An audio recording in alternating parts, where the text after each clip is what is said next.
bir podsho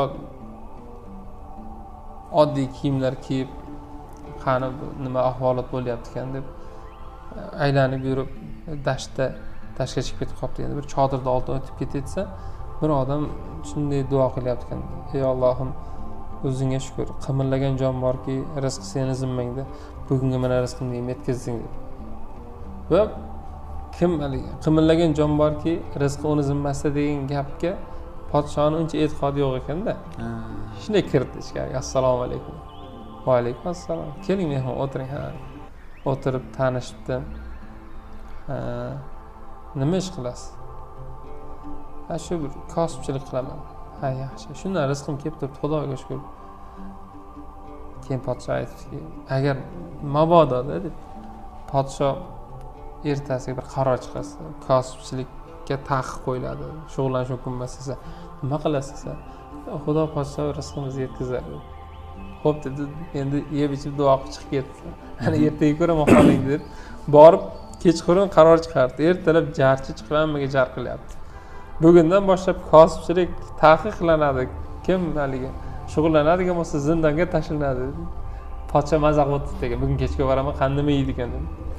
Shunday yana o'sha kiyimlarda kelsa, haligi odam yana duo qilyapti ekan: ey Xudoyim, o'zingga shukr, qimirlagan jon borki, seni rizq seni zimmangda deb shunday kirdi.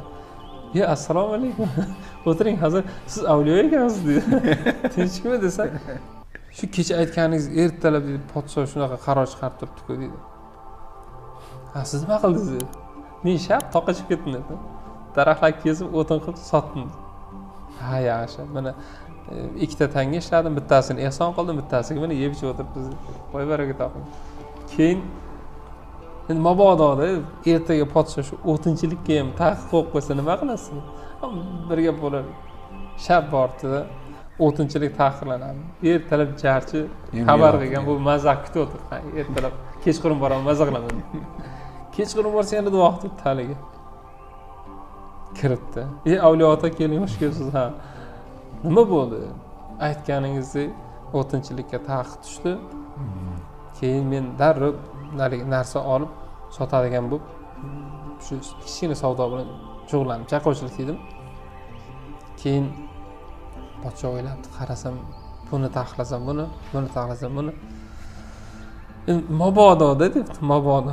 Podsho sizni bir ishga olsa, bir oyda bir marta oyligingizni olasiz dedi. O 29 kun kuningiz qanaqa ko'rasiz desa, Xudo podsho bir ko'rarmisan. Ertasiga bordi, falon joyda yashaydigan shu Hasan Kayfiyni olib kelinglar.